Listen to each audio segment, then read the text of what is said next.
What up, y'all? The Knight of Green here with a martial arts discussion video.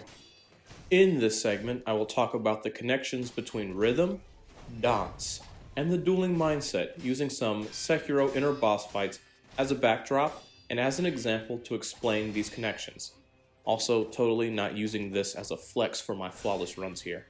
If you like these types of videos, please let me know and I shall provide you with more content like this moving forward.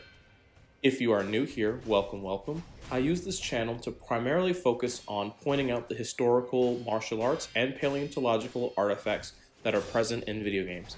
With vaccinations going around, I will also be including real-world sparring and sword fighting demonstrations in the future. Of course, I will still continue to take video game martial arts and evaluate how effective they are, as I have always been doing. If you like this type of content, please like, share, comment, subscribe, and turn on notifications.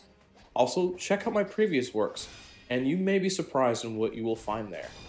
I'm currently taking a deeper dive into historical European martial arts, and I'm cross-training with other people who study different martial arts in order to broaden my understanding on combat in general.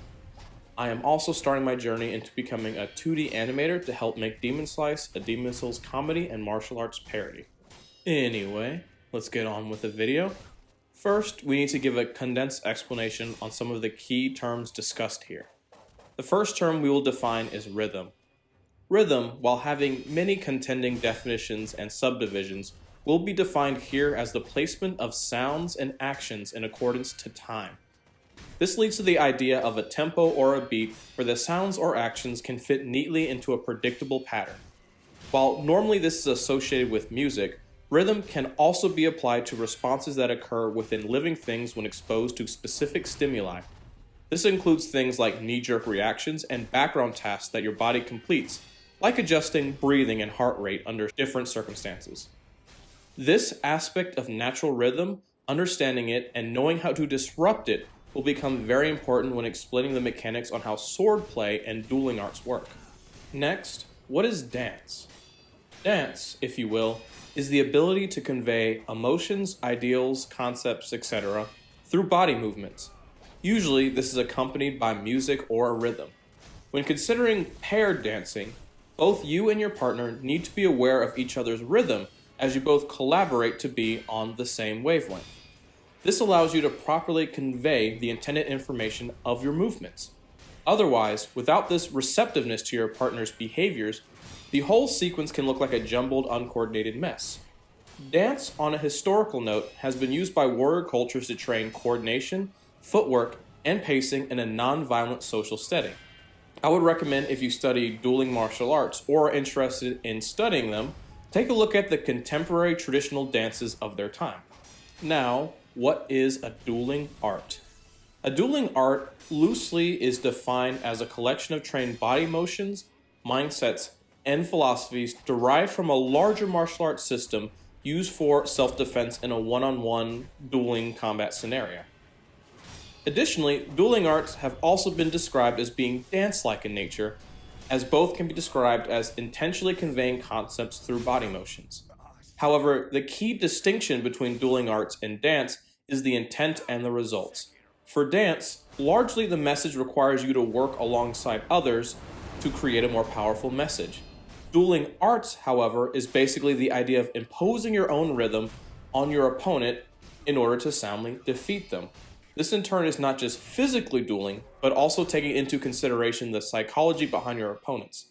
In this way, you can defeat your opposition before you even step on the battlefield. Essentially, just like in a dance, you have to understand the capabilities and the rhythm of your partner so you can use this knowledge to throw them off balance and leverage your own victory. Really getting Art of War by Sun Tzu in here. Now, how does this fit into Sekiro? Well, let's look at the opposition first, that being the bosses of the game. Bosses are comprised of their in-game data, which largely translates to the moves and general combat strategies implemented. As a side note, what is really interesting here is that the story and the lore of the game helps give context to the mindset and combat styles of each individual boss. The toolsets used by the bosses are comprised of attacks made to cover specific ranges and situations. As with game design, certain tools are made to test how well a player can choose and execute a proper response as a counter. The goal of the boss is to use their skills to control the flow of combat and impose their own rhythm as to overwhelm you. Because of this, I can see why many people see Sekiro as a rhythm game, as you train your fine-tuned twitch muscles to deal with all the different threats that a boss can throw at you. One thing that I appreciate is the fact that at first glance, bosses out the gate show off their impressive skills, which can make it difficult for you to decipher what exactly their weaknesses are. As an example, take Genichiro's first encounter. Unless you've played the game through or have spent a lot of time preparing for him, the fight is pretty much an absolute loss. Of course, if we looked at what the bosses can do, we can now look at what the player can do as Sekiro. In the clips that I'm showing you, you can clearly see that I'm deliberately handicapping myself. Sekiro can use a variety of different prosthetic tools and weapon arts to improve his combat efficiency to disrupt the flow of his opponents. However, I deliberately stripped away these features mainly because I wanted to focus on strictly the swordplay and the dueling aspects present in the game. Essentially, the only things I can do is parry, attack, jump, and move around, but there are nuances in how I use these basic tools. One thing that you will notice in these clips is how I control the flow of the fight by using a variety of techniques. For one, I control my range and position around my opponents in order to tease out the moves that I feel most comfortable responding to.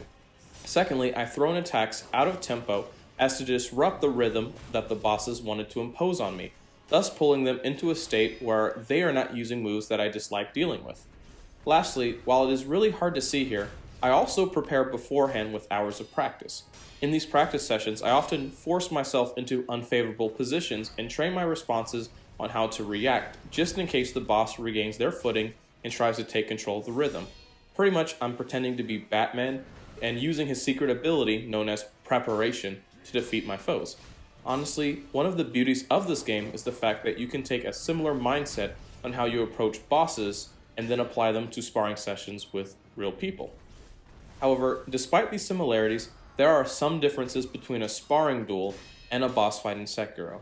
For one, unlike Sekiro, your opponent in real life is not remaining brainless and robotically static in their behaviors, and hopefully they are learning how to improve themselves as you keep on training with them. They are trying to learn how you fight just as much as you are learning them. So there's that dynamic of trying to one-up each other present. This in turn adds to the idea of mind games, which you can't really psych out or intimidate a Sekiro boss as they have hard-coded behaviors. Though you can throw a feinted attack in order to make a boss stop what they're doing as they attempt to block or parry you. Not necessarily a full-on mind game, but hey, it works in real life too. Also, you, unlike Sekiro, do not have unlimited stamina. Sure, you can increase your stamina pool with endurance training, but it is still a finite resource. As a result, a viable tactic you can do in real life is to tire out your opponent before finishing them off. Believe me when I say most bosses would be extensively tired after only a few minutes of doing their insanely acrobatic techniques. Lastly, while I normally would complain about how over the top the attack motions are for these boss enemies, I do admit that this needs to be the case both for an aesthetic and gameplay design. Imagine playing Sekiro, except everyone basically has the movesets of the general samurai grunt enemies. At the end of the day, out of all the FromSoft games, I believe that Sekiro does the best to simulate real combat. I'm not saying it is perfect, but compared to the rolling and backstab fests of the other games, it is definitely something that I can talk about. I do hope From Software takes some of the experiences that are represented in this game and expand on it a bit in Elden Ring. But only time will tell. Anyway, take care. I hope to see you around with more content. You can stick around and watch the rest of these fights, but other than that, I'm done talking, so bye.